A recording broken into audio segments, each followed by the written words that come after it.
Assalamualaikum warahmatullahi wabarakatuh. Di video kali ini, kelompok 5 Sistem Pengendalian Manajemen yang beranggotakan Hikmah Wardina, Dinandra Faidatul Buduri, Valentina Ainun Nabila, Dista Wahyu Kusuma, dan Roidatul Hasanah akan menjelaskan materi tentang menganalisis laporan kinerja keuangan. Berikut penjelasan dari kelompok 5. Assalamualaikum warahmatullahi wabarakatuh. Saya Hikmah Wardina, NIM 022 akan menjelaskan tentang pengertian laporan keuangan. Laporan keuangan adalah sesuatu yang sangat penting untuk memperoleh informasi yang sehubungan dengan posisi keuangan dan hasil-hasil yang telah dicapai oleh suatu perusahaan. Untuk pengertian sederhana, laporan keuangan merupakan laporan yang menunjukkan kondisi keuangan perusahaan pada saat ini atau dalam suatu periode tertentu. Ada beberapa macam laporan keuangan seperti neraca, laporan laba rugi, laporan perubahan modal, laporan catatan atas laporan keuangan, dan laporan kas. Neraca sendiri merupakan laporan keuangan yang menunjukkan jumlah aktiva atau harta, kewajiban hutang dan modal perusahaan atau ekuitas perusahaan pada saat tertentu. Untuk neraca sendiri meliputi jenis-jenis aktiva atau aset yang dimiliki, yang kedua jumlah rupiah masing-masing jenis aktiva, yang ketiga jenis-jenis kewajiban atau utang, yang keempat jumlah rupiah masing-masing jenis kewajiban, yang kelima ada jenis-jenis modal, dan keenam jumlah rupiah masing-masing jenis modal. Untuk laporan laba rugi, yaitu merupakan kondisi usaha dalam suatu periode tertentu untuk mengetahui jumlah perolehan pendapatan dan biaya yang telah dikeluarkan, sehingga dapat diketahui perusahaan tersebut laba atau ruginya. Dalam laporan laba rugi terdapat jenis-jenis pendapatan yang diperoleh dalam suatu periode. Yang kedua jumlah rupiah dari masing-masing jenis pendapatan. Yang ketiga ada jumlah keseluruhan pendapatan. Ada jenis-jenis biaya atau beban dalam suatu periode. Ada jumlah rupiah masing-masing biaya atau beban yang dikeluarkan. Jumlah keseluruhan biaya yang dikeluarkan serta hasil usaha yang diperoleh dengan mengurangi jumlah pendapatan dan biaya. Untuk laporan perubahan modal sendiri memberikan informasi tentang jumlah modal perusahaan saat ini.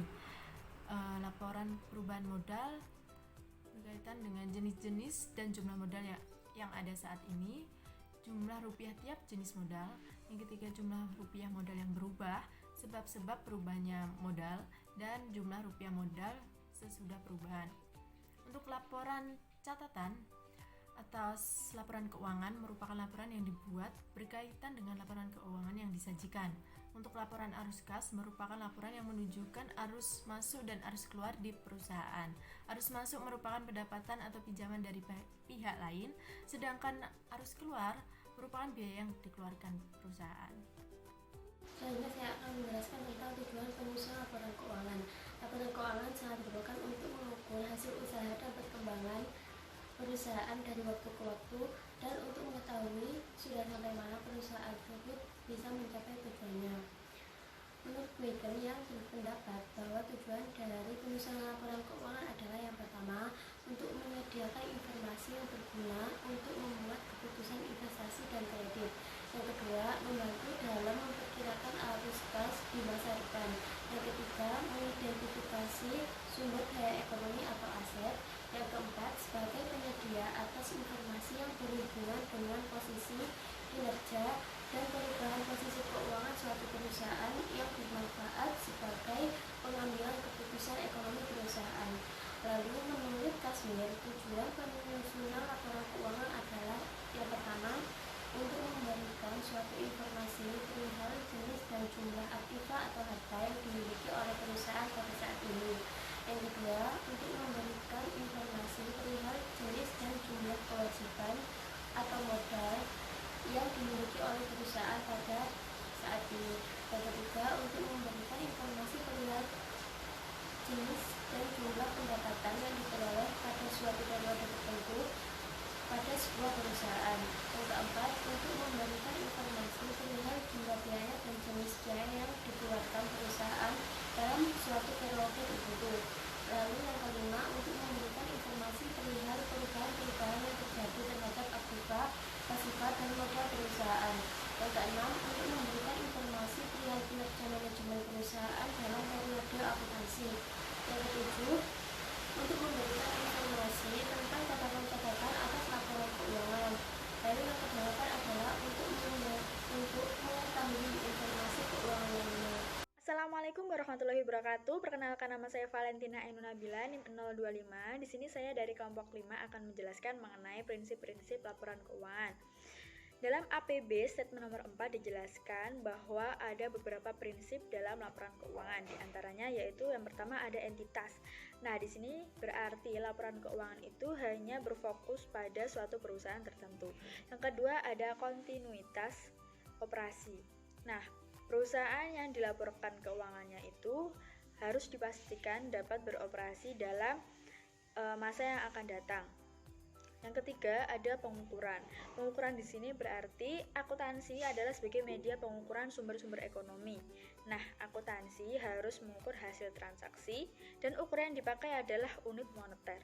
Yang keempat adalah periode waktu. Nah, laporan keuangan itu adalah laporan yang menyajikan informasi mengenai keadaan keuangan suatu perusahaan di periode tertentu. Yang kelima, ada unit moneter. Unit moneter di sini yaitu pengukuran setiap transaksi adalah dalam bentuk nilai atau unit uang. Yang keenam ada accrual. Accrual di sini yaitu penentuan pendapatan dan biaya dari posisi harta dan kewajiban ditetapkan berdasarkan kejadiannya tanpa melihat apakah transaksi pembayaran dan penerimaan kas telah dilakukan atau belum. Yang ketujuh yaitu exchange price atau harga pertukaran, yaitu nilai yang terdapat dalam laporan keuangan didasarkan pada harga pertukaran pada saat terjadinya transaksi tersebut. Yang keenam ada penaksiran. Dalam akuntansi dan juga laporan keuangan tidak dihindarkan dari penaksiran-penaksiran, yaitu seperti taksiran harga, taksiran umur, dan juga pemilihan prinsip yang digunakan. Yang kesembilan ada pertimbangan. Dalam penyusunan laporan keuangan banyak yang harus dipertimbangkan berdasarkan keahlian, yaitu pertimbangan alternatif prinsip maupun pemilihan cara penyajian dalam laporan keuangan. Yang ke-10 ada bertujuan umum. Jadi laporan keuangan yang dibuat itu bertujuan untuk umum dan bukan dibuat untuk tujuan khusus. Nah, prinsip inilah yang harus menjadi dasar dalam penyusunan laporan keuangan yang telah diatur dalam SOP perusahaan.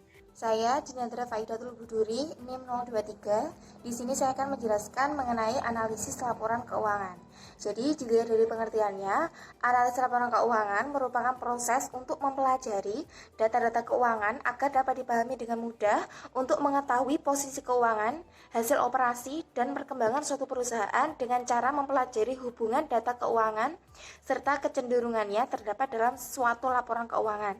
Jadi, di sini intinya analisis laporan keuangan itu adalah proses mempelajari suatu data-data keuangan pada perusahaan selama periode tertentu. Jadi dari data-data tersebut si pihak perusahaan atau organisasi dapat mengambil keputusan melalui informasi dari data keuangan tersebut.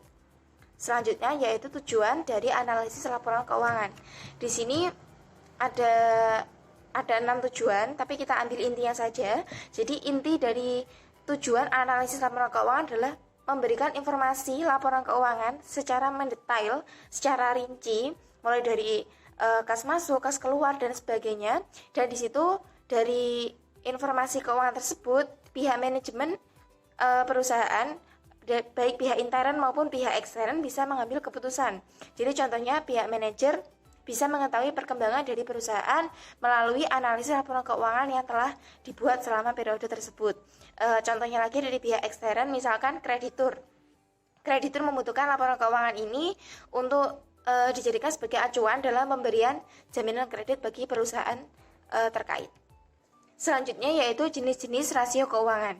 Jadi di sini ada 4, yaitu rasio likuiditas, solvabilitas, aktivitas, dan juga profitabilitas. Yang pertama, rasio likuiditas. Rasio ini menunjukkan kemampuan perusahaan dalam menyelesaikan kewajiban jangka pendek. Jadi, rasio likuiditas ini menunjukkan kemampuan perusahaan untuk menyelesaikan kewajiban atau hutang jangka pendek dalam arti kurang dari 1 tahun. Nah, rasio likuiditas ini diproyeksikan menjadi 3 bagian, yaitu yang pertama current ratio, yang kedua quick ratio, yang ketiga working capital to total asset. Selanjutnya yaitu rasio solvabilitas atau leverage. Rasio ini menunjukkan kemampuan perusahaan untuk memenuhi kewajiban jangka panjang. Nah, kalau yang tadi itu jangka pendek, yang ini tuh jangka panjang, jadi lebih dari 1 tahun. Dari rasio solvabilitas ini diproyeksikan menjadi 6 bagian. Yang pertama debt ratio, yang kedua debt to equity ratio, yang ketiga long term debt to equity ratio, yang keempat times earned, yang kelima current liability to inventory, dan yang terakhir operating income to total liability. Selanjutnya yaitu rasio aktivitas. Rasio ini menunjukkan kemampuan serta efisiensi perusahaan dalam memanfaatkan aktiva yang dimilikinya atau perputaran dari aktiva-aktiva tersebut. Jadi di sini rasio aktivitas ini menunjukkan kemampuan perusahaan dalam mengolah aktivanya, baik aktiva tetap maupun aktiva tidak tetap. Nah, rasio aktivitas ini diproyeksikan menjadi 4 bagian. Yang pertama, total asset turnover, yang kedua inventory turnover, yang ketiga average collection period, dan yang terakhir working capital turnover. Yang selanjutnya yaitu rasio profitabilitas. Rasio ini digunakan untuk mengukur efisiensi perusahaan dalam menggunakan aktivanya. Efisiensi ini dikaitkan dengan penjualan yang berhasil diciptakan. Jadi rasio profitabilitas ini di mana rasio ini menunjukkan kemampuan perusahaan untuk mendatangkan profit sebanyak-banyaknya dari hasil penjualan yang telah dilakukan oleh perusahaan tersebut selama periode tertentu. Rasio ini diproyeksikan menjadi 4 bagian. Yang pertama, net profit margin, yang kedua gross profit margin, yang ketiga return on asset atau ROA, dan yang terakhir return on equity atau ROE. Untuk materi selanjutnya akan dijelaskan oleh teman saya. Assalamualaikum warahmatullahi wabarakatuh. Perkenalkan, nama saya Gista Wahyu Kusuma, NIM 026, akan melanjutkan presentasi dari teman saya, yaitu dengan materi pendekatan dengan sistem DuPont. Bahwa Brigham tahun 2010 menyatakan arti dari DuPont sendiri, yaitu rumus yang menunjukkan tingkat pengembalian aktiva yang dapat diperoleh dari perkalian margin laba bersih atau net profit margin dengan perputaran total aset. Keunggulan analisis DuPont sendiri, yaitu yang pertama, salah satu teknik analisis keuangan yang sifatnya menyeluruh. Yang kedua, dapat melakukan perbandingan efisiensi penggunaan modal kerja perusahaan dengan perusahaan satu dengan perusahaan sejenis. Yang ketiga, digunakan sebagai ukuran probabilitas dari masing-masing produk yang digunakan. Yang keempat, digunakan sebagai ukuran efisiensi tindakan yang dilakukan oleh divisi. Selanjutnya, kelemahan analisis DuPont. Yang pertama, ROI perusahaan satu dengan perusahaan yang sejenis sulit dibandingkan. Yang kedua, adanya fluktuasi nilai daya belinya. Yang ketiga, menggunakan ROI saja tidak dapat mengadakan perbandingan dua masalah. Dalam bisnisnya, DuPont memiliki cara sendiri menganalisis laporan keuangan. Cara sebenarnya hampir sama dengan analisis laporan keuangan biasa, namun pendekatannya lebih integratif dan menggunakan komposisi laporan keuangan sebagai elemen analisisnya. Untuk menghitung return on investment dengan menggunakan model DuPont dapat dihitung dengan rumus ROI sama dengan net profit margin kali total assets turnover kali 100%. Demikian penjelasan dari kelompok 5 sistem pengendalian manajemen. Semoga dapat dimengerti dan dapat dipahami. Sekian, terima kasih. Wassalamualaikum warahmatullahi wabarakatuh.